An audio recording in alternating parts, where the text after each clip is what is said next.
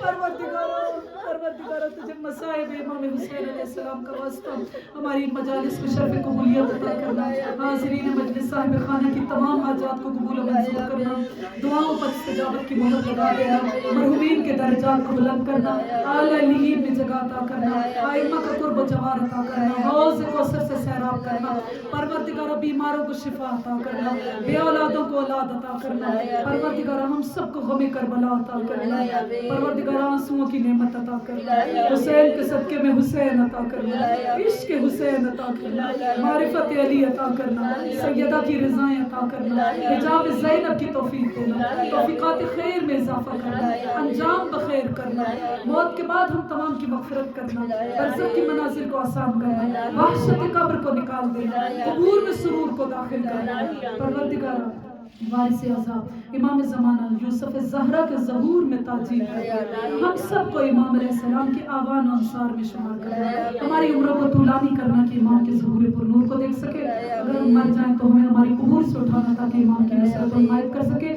وصلی اللہ علی سیدنا محمد وعلی محمد۔